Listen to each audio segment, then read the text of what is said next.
السلام عليكم ورحمة الله وبركاته. ازيكم يا شباب، عاملين ايه؟ يا رب تكونوا بخير. معاكم محمد جمال من قناة مودرن سبورت.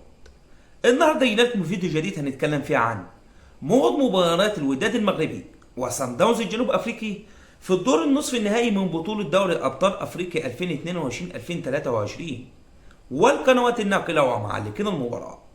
بس في البداية قبل ما نبدأ الفيديو عايزك تعمل لايك الفيديو والاشتراك بالقناة وتفعيل زر الجرس عشان يوصلك كل الأخبار الجديدة أول بأول.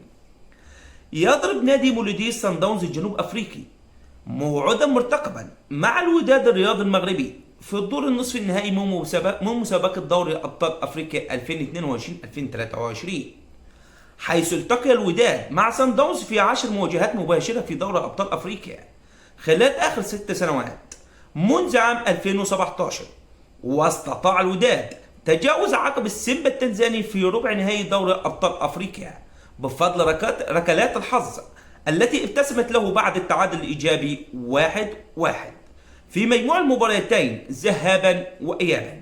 بينما تأهل صن داونز الجنوب أفريقي إلى نصف نهائي دوري أبطال أفريقيا بعد الفوز على شباب بلوزداد في الجزائري 4-1 ذهابا و2-1 إيابا.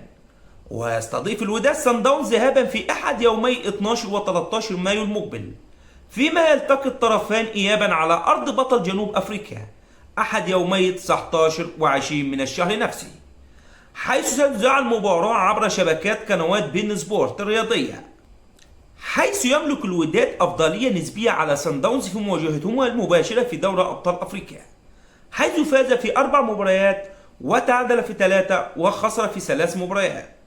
وعلى صعيد المواجهات المباشرة في الأدوار الإقصائية من دوري أبطال أفريقيا، لم يتمكن صن داونز من تخطى عقبة الوداد سواء في ربع نهائي 2017 أو في نصف نهائي 2019.